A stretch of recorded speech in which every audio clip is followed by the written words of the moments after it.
Hello everyone, and welcome back to my YouTube channel. You may have clicked on this video because the title seems totally wrong. Of course, Silksong bosses are not all the same. I apologize for the clickbait. However, most Silksong bosses do follow the same basic patterns, and if you master recognizing them, you will make it through the game no problem.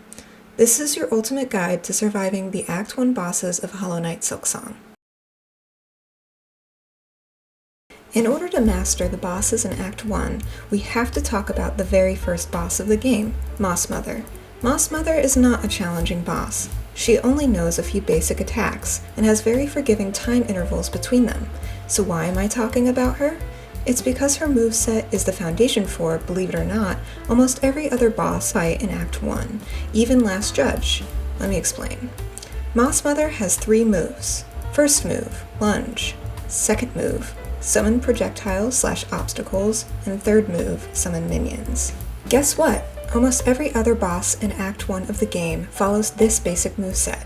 The only differences are the direction things are thrown at you, and the time intervals between attacks are a lot shorter. Case in point, Moss Mother's infinitely more annoying cousin, the Savage Beastfly. Anyone who has survived the terror of the Hunter's March area knows that the reward at the end is to come face to face with this absolute unit. He's fast, he does double damage, and he tracks your movement, making it hard to find an opening to attack him or heal. But his moves are the same as Moss Mother's.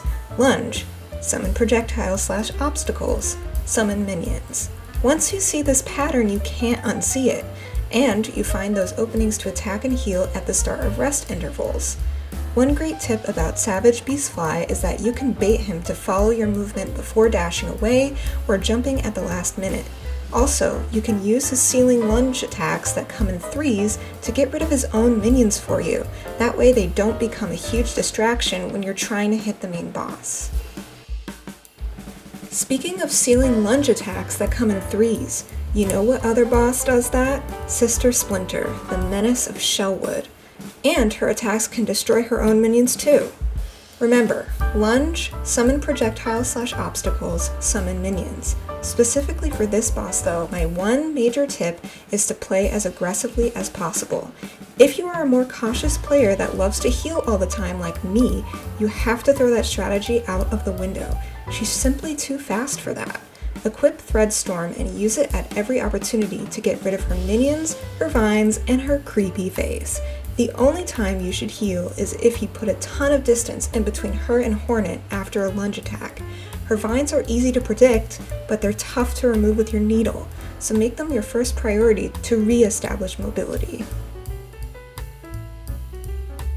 If you are having trouble with Sister Splinter, think of her as a faster, more restrictive 4th chorus. Here's why. 4th chorus does not summon minions, but like Sister Splinter, you still have to damage him by doing an upslash when the opportunity presents itself.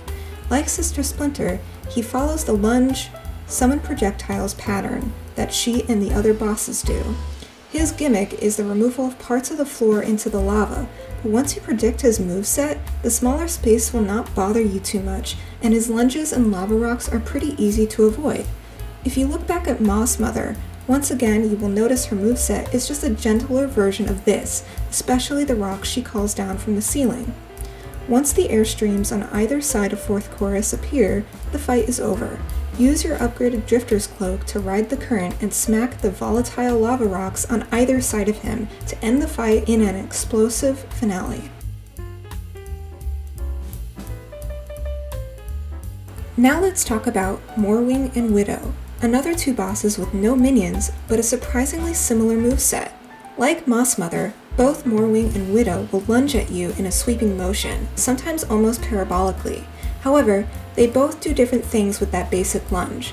Morwing can fake you out.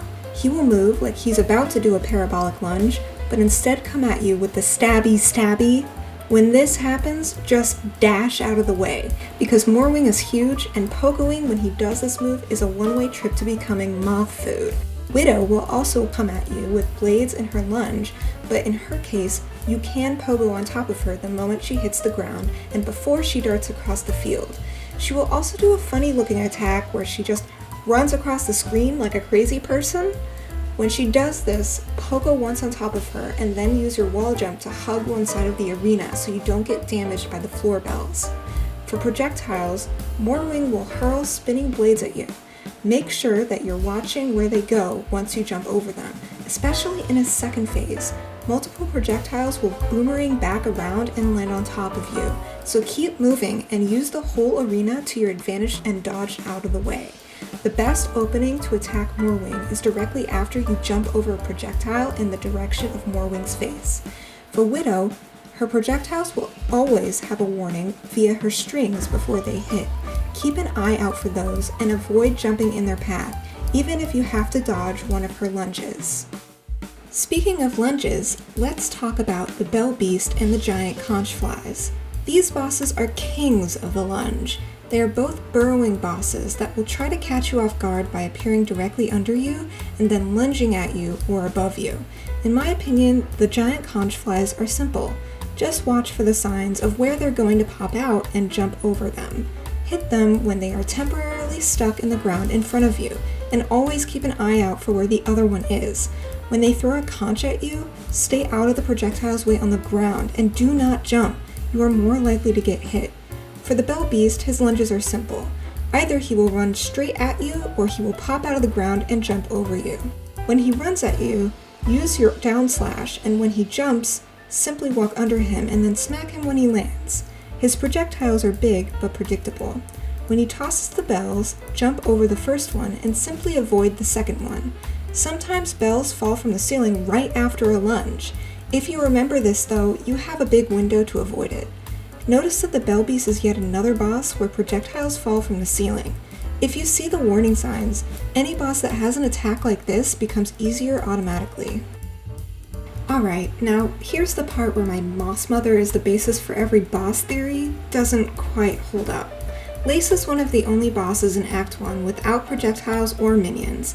Instead, she is small, agile, and bouncy. Lace essentially has Hornet's moveset, but is also kind of like the Widow fight before Widow. The diagonal down nail, the quick dash attack, the fast swiping attack. What is unique is that she has a counter. If she parries you, jump out of the way immediately or she will hit you with whatever you call this flurry move. She also has her special area of effect attack that gives you ample time to get out of the way before it hits. I would recommend healing only when you are out of range of her and attack her right when she completes one of her moves.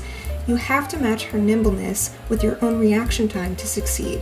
Lastly, let's talk about the Last Judge. Do yourself a favor and equip the Magma Bell before this fight to avoid double damage. The Last Judge has two main phases and a shorter third phase. The kicker though is that she really only has 3 moves. A Bell Beast style jump on top of your head lunge, the spinny attack, and the I'm going fishing maneuver. My advice is to just attack her after the lunge attack. Stay out of the way when she does her other attacks. Some people like to pogo on top of her when she throws her bell, but I'm a more cautious player, so I just avoid it. Once you master the first phase, the second phase is just the first phase with more pizzazz, and by pizzazz I mean fire. When she does her lunge, attack her once, jump over the floor flames, and then attack her again. She will also do a Widow-style dash across the screen move. If you're brave, you could pogo on top of her here, but stay away from the pillars of flame when they appear. There will be fair warning when they do.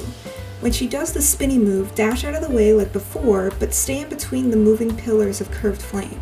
And when she goes fishing, her bell now explodes, so just dash or jump out of the way. Once you get used to these moves, you're golden for the rest of the fight. Okay, you might be saying at this point, fine, but how are the Last Judge and the Moss Mother similar at all?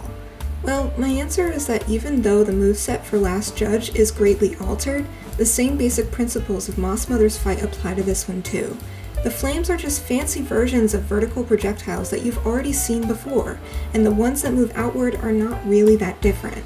There are still lunge attacks, even if Last Judge makes the ground explode when she does them, and her bell is not dissimilar from any other projectiles that have been thrown at you before. Take Morwings, for example.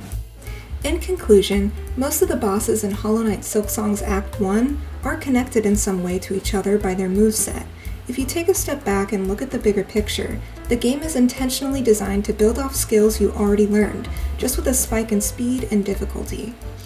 If you enjoyed this video, consider leaving a like. If you have suggestions for future videos, don't be shy, tell me in the comment section. What has your experience been like playing Silksong so far? Which boss is your favorite? Don't forget to subscribe, and thanks for watching.